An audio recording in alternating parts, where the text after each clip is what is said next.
کون ہو سکتی ہیں, کیا بات چیت ہوئی ہے اور آگے اس کے کیا اثرات ہیں, ابھی تک یہ چیزیں کھل کر سامنے نہیں آئیں.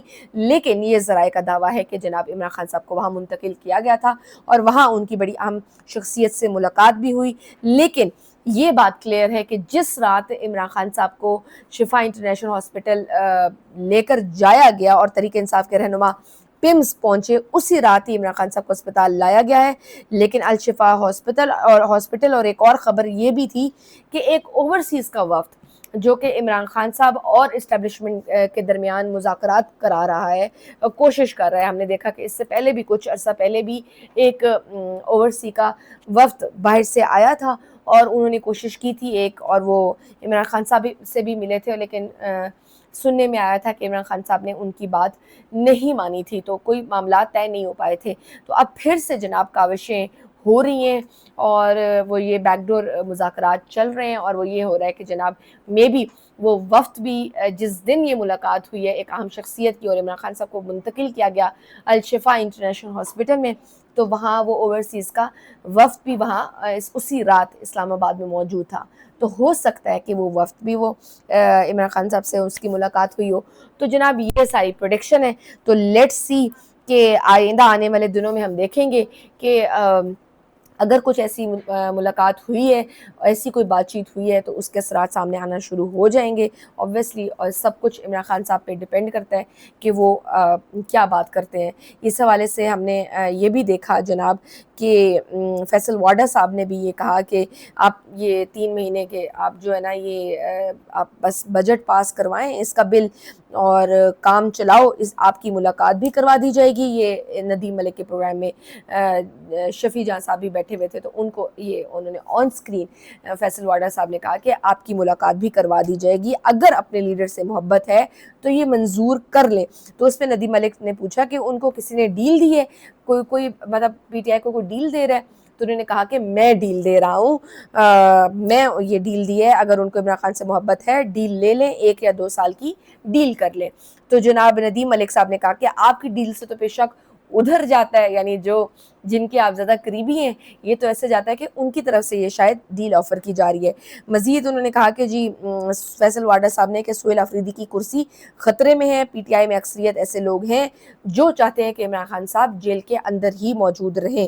مزید فیصل واڈا صاحب آپ نے دیکھا تھا کہ رانا ثناءاللہ صاحب طلعت حسین کے شاید پروگرام میں بیٹھے ہوئے تھے, اور ان سے جب انہوں نے پوچھا کہ بھئی یہ فیصل واڈا صاحب کیا آپ کے خلاف اتنی بڑی چارج شیٹ لے کر آئے ہیں, تو کیا یہ کہیں ادھر سے آپ کے لیے میسیجنگ ہے, تو کیا ہے. تو اس پہ رانا ثناءاللہ صاحب نے کہا تھا کہ یہ جناب فیصل واڈا صاحب بیسکلی نا تھوڑے ناراض ہیں, وہ وزیر اعظم صاحب سے ان کو شکوہ ہے, وہ بیسکلی وزیر اعظم صاحب کی کیبنٹ کا حصہ بننا چاہتے تھے, ایک اور مطالبہ شہباز شریف نے پورا نہیں کیا, تو اسی لیے فیصل واڈا صاحب جو ہے نا وہ غصہ کر رہے ہیں. تو یہ ان کے اپنے ذاتی اوپینینز ہیں, اور ان اوپینینز کو عمران اسٹیبلشمنٹ یا اداروں کے ساتھ یا جو ان کے سرپرست ہیں ان کے ساتھ ان کو لنکڈ اپ نہیں کیا جانا چاہیے.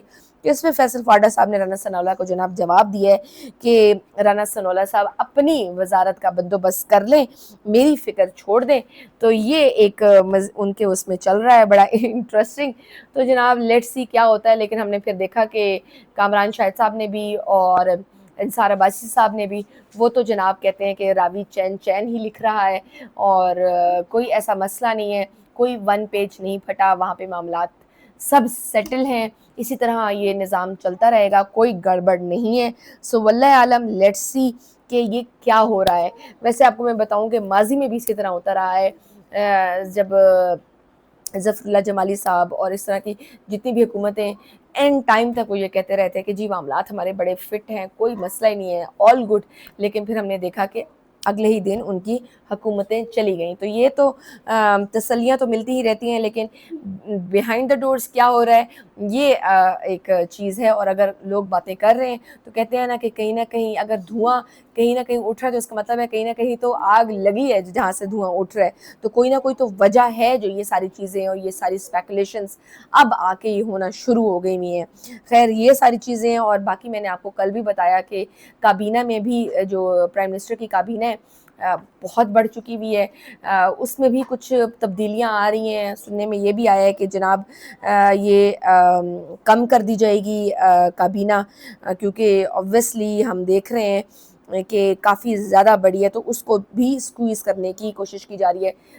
آئی تھنک 67 پہ مشتمل ہو چکی بھی تھی, تو اب جناب یہ کہہ رہے ہیں کہ ہم 32 تک یہ محدود کر دیں گے ہم یہ کابینہ, اور کیونکہ حجم کم کرنے کی اوبویسلی بڑی اشد ضرورت ہے, جو اخراجات ہیں اور ہم افورڈ نہیں کر سکتے, تو یہ ایک اچھا سٹیپ ہے. پھر جناب وزارت داخلہ کے لیے رانا ثناءاللہ یا اعظم نذیر تارڑ کے ناموں پر غور کیا جا رہا ہے. جناب سینیٹر رانا ثناءاللہ پہلے مشیر سے اب وفاقی وزیر کے عہدے پر فائز ہوں گے.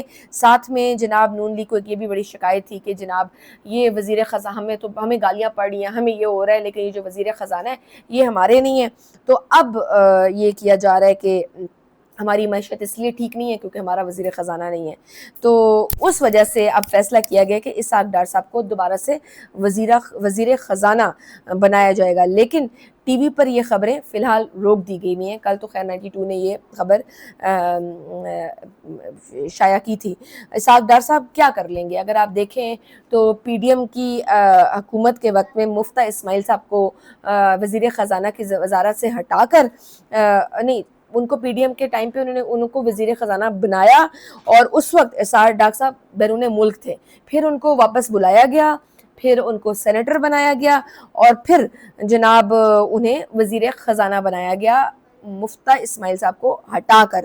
لیکن انہوں نے, ہم نے دیکھا کہ معیشت تباہ کر دی, اور ہمارا ملک جو ہے نا, پاکستان کو IMF کے پاس جانا پڑا تاکہ ملک ڈیفالٹ نہ ہو سکے. تو یہ تو ہم پہلے بھی اسحاق ڈار صاحب کی پرفارمنس دیکھ چکے ہیں. اب وہ آ کے ایسا کیا نیا کریں گے, یا کون سی ان کے پاس اب جادو کی چھڑی آ گئی ہے کہ اب جب وہ آ جائیں گے تو کچھ چیزیں بہتر کر لیں گے. تو خیر یہ چیزیں. اس کے علاوہ ایک اور ہم پیش رفت یہ دیکھنے میں آئی ہے کہ محسن نقوی صاحب کو وزیر خارجہ کا قلمدان سونپنے جانے کی تیاری کی جا رہی ہے, کیونکہ آپ نے بھی دیکھا ہوگا کہ حالیہ ایران اور امریکہ کشیدگی میں کے درمیان مذاکرات میں اسحاق ڈار کی بجائے محسن نقوی صاحب بارہا ایران گئے, ایران کے انہوں نے دورے کیے, اور انہوں نے وہ فرائض انجام دیے جو کہ اسحاق ڈار صاحب کو انجام دینے چاہیے تھے. تو یہ ہم نے دیکھا کہ وہ فیلڈ مارشل صاحب کا پیغام انہوں نے پہنچایا. تب بھی یہ سوال کیا جا رہا تھا کہ محسن نقوی جو وزیر داخلہ ہیں وہ کیوں ایران کے دورے کر رہے ہیں, جبکہ یہ کام تو اسحاق ڈار صاحب کا ہے. تو اب ان کو جی آفیشیلی جناب اب یہ کہہ رہے ہیں کہ آپ کو ان کو وزیر خارجہ بنا دیا جائے گا. تو یہ ساری سچویشن ہے جو میں نے آپ کے ساتھ شیئر کرنی تھی کہ یہ چینجز کچھ ایکسپیکٹڈ ہے. اس کے علاوہ حکومت ایک اور بڑا خطرناک بل پیش کرنے جا رہی ہے جناب. وہ بل یہ کہتا ہے کہ سائنس اور ٹیکنالوجی کی جو وزیر ہے شزہ فاطمہ خواجہ, وہ انہوں نے بڑا حیرت انگیز ترمیمی بل اسمبلی سے تو انہوں نے پاس کروا دیا ہے. اب وہ بل جناب سینٹ میں موجود ہے. سینٹ میں وہاں پہ پیپلز پارٹی کی پلوشہ ہیں, نون لیگ کے افنان اللہ ہیں, اور ایک دو اور لوگ ہیں. انہوں نے پھر اعتراض اٹھایا, انہوں نے کہا کہ یہ کیا بل ہے, جس کے بعد جی وہ یہ بل کے تحت جناب یہ ہے کہ ٹیلی کمیونیکیشن کمپنیاں کسی کی بھی ذاتی جائیداد, گھر, دکان, پلاٹ یا جگہ 30 دن کے نوٹس پر خالی کرا کر اپنے ٹاورز مشینری لگا سکتی ہیں, اور انکار کی شکل میں 5 کروڑ جرمانہ شہریوں پر ہوگا. جناب یہ تفصیلات ہیں اس بل کی, اور اس بل کا پاس ہو جانا اوبویسلی ایک بہت بڑا جرم ہو جانا تھا, لیکن ابھی یہ سینٹ میں موجود ہے. آئی ڈونٹ نو, مطلب کوئی ایسی کسر رہ گئی ہے عوام پہ, کوئی ایسا ظلم رہ گیا ہے جو یہ حکومت نے نہیں کرنا.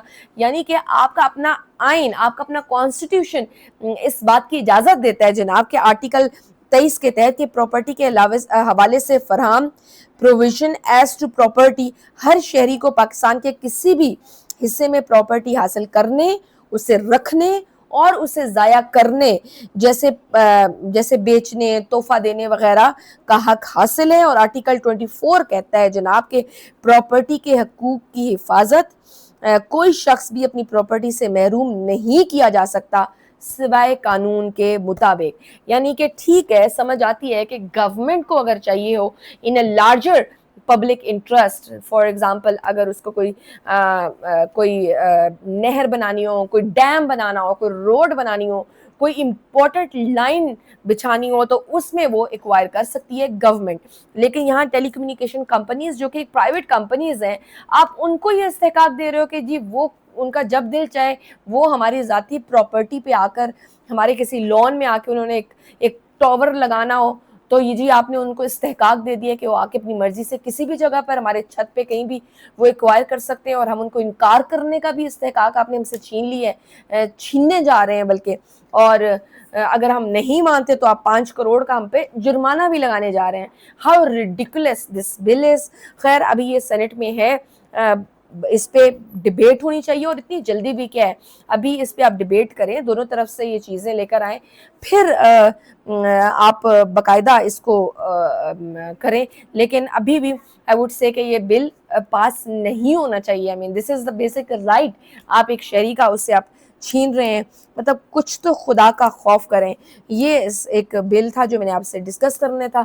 اور باقی جناب حکومت نے ایک نئے فارمیٹ پر بھی ایک بجلی کے بلوں پر عائد مختلف ٹیکسز اور چارجز کی تفصیل معلومات کو حذف کر دی ہے. حکومت نے ڈیسائیڈ کیا کہ وہ بجلی کے بل کو چینج کریں گے, اس کے فارمیٹ کو بدلنے کا انہوں نے فیصلہ کیا ہے, اور جس پر انہوں نے کہا ہے کہ جو ایکسٹرا چارجز اور ٹیکس ڈیٹیلز ہیں ان کو مینشن کرنے کی ضرورت نہیں ہے. وہ انہوں نے حذف کر دیا کہ جی بجلی کے جو صارفین ہیں وہ بڑا احتجاج کرتے ہیں, وہ گلہ کرتے ہیں کہ جی ہمیں سمجھ نہیں آتی, اتنے کمپلیکیٹڈ کیا کیا ٹیکسز ہیں, کیا ٹیکنیکل باتیں آپ لوگوں نے ڈیٹیلز لکھی ہوتی ہیں. اور ویسے بھی آپ نے دیکھا ہے کہ کچھ عرصہ پہلے سے بجلی کے بل کا سائز بھی انہوں نے چھوٹا کر دیا ہوا ہے. تو اب جی حکومت نے کہا ہے کہ ہمیں فارمیٹ چینج کرنا چاہیے, اور ہم جناب یہ فارمیٹ جو ہے نا بجلی صارفین کے اعتراض کے اکارڈنگلی ہم ان کی شکایات کی وجہ سے ہم یہ فارمیٹ چینج کر رہے ہیں, جس پر ہم بجلی صارفین کی جو ایکسٹرا معلومات ہیں وہ ہم حذف کر دیں گے, اور اس پہ صرف بل کی کل قیمت لکھی بھی ہوگی, ادائیگی کی آخری تاریخ ہوگی, اور استعمال شدہ یونٹس کو سب سے اوپر اور بڑے حروف میں لکھا گیا ہے. یعنی آپ یہ کہہ رہے ہیں کہ فارمیٹ تبدیل ہم کر لیتے ہیں کہ آسانی ہو جائے. وہ جو ایک لسٹ ہوتی ہے ریڈیکولس لسٹ, اور ہم نے دیکھا ہے کہ وہ جو مزیدار سے ایک آپ نے مزاحیہ سے ٹیکسز جو کہ آپ وہ ٹیکسز ڈیفائن بھی نہیں کر سکتے کہ آپ نے کس مد میں اتنے, اب بل تھوڑا سا ہوتا ہے, یونٹ کم استعمال ہوئے ہوتے ہیں, لیکن جو اس کے نیچے آپ پڑھو نا, فکس چارجز, ٹیکس انکم, پھر فردر ٹیکس, پھر ایکسٹرا ٹیکس. اب وہ ایکسٹرا ٹیکس کیا ہے وہ بھی نہیں لکھا ہوا ہوتا, جی ایس ٹی آن ایف پی اے, پھر آر ایس ٹیکس. مطلب کہ آپ نے اتنے ڈھیر سارے ٹیکس لکھے ہوتے ہیں. عوام نے وہ فیصلہ سوال کرنا شروع کیا کہ بھئی یہ ٹیکس کس مد میں لیے جا رہے ہیں, یہ کون سے ٹیکس ہیں, ان کی ڈیٹیل ہمیں بتائیں. تو اس کا حل جی حکومت نے یہ نکالا ہے کہ یہ تو جی عوام بڑی کنفیوز ہو رہی ہے, وہ پریشان ہو رہی ہے ٹیکنیکل چیزوں کی, کتنی چیزیں ہم کس مد میں اتنے پیسے نکال رہے ہیں, تو یہ ڈیٹیلز ہی نکال دو, بس موٹا موٹا ٹیکس بتا دو کہ جی اتنا ٹیکس لگ گیا ہے, باقی چھڈو. یہ تو پھر آپ نے ٹیکس ٹرانسپیرنسی ختم کر دی ہے. مطلب ہمیں کیا پتا کہ آپ کون سا ٹیکس اس میں لگا رہے ہیں اور کس ٹیکس میں کتنے پیسے لگا رہے ہیں, اور ہمارا اوریجنل بل کیا ہے. اور میں تو یہی کہوں گی کہ فارمیٹ تبدیل کرنے سے صارفین کا مالی بوجھ کم نہیں ہوگا. You need to reduce those taxes, کہ کم ٹیکسز کم کرنے کی ضرورت ہے, نہ کہ فارمیٹ, بجلی کے بل کے فارمیٹ تبدیل کرنے کی. خیر فارمیٹ ابھی جو تبدیل ہو گیا ہے وہ بڑے شہروں میں جیسے گجرانوالہ, لاہور, ملتان, یہاں پہ تو پبلش ہونا شروع ہو گئے. میں باقی ایسا باقی ڈویژنس کو بھی انہوں نے کہا ہے کہ نیو فارمیٹ کے ساتھ بلز آپ لوگوں کو پہنچائیں. مطلب جو صحیح طریقے سے جو عوام کو ریلیف دینے, true sense relief in true sense دینے کی بات ہے, اس پہ بات نہیں کرنی. یہ عجیب سی کہ جی وہ کلیئرٹی نہیں ہے, ڈیٹیلز حذف کر دو جی عوام صارفین کی آسانی کے لیے. صارفین کی آسانی تب ہوگی جب آپ یہ جو ایکسٹرا ٹیکسز, یہ جو further tax, extra tax, tax income, fix charges, ان کو کم کریں گے, ان کو گھٹائیں گے, تبھی عوام کو ریلیف ملے گا. خیر that's all for today. I hope کہ آپ کو میرا ولاگ پسند آیا ہوگا, اور آپ سے بار بار ریکویسٹ کرتی ہوں, میں نے دوبارہ سے یہ سلسلہ جاری کیا ہے, تو اگر آپ چاہتے ہیں کہ میں اسی طرح سے بناتی رہوں تو میرے چینل کو ضرور سبسکرائب کریں, شیئر کریں. اجازت دیجیے, اللہ حافظ.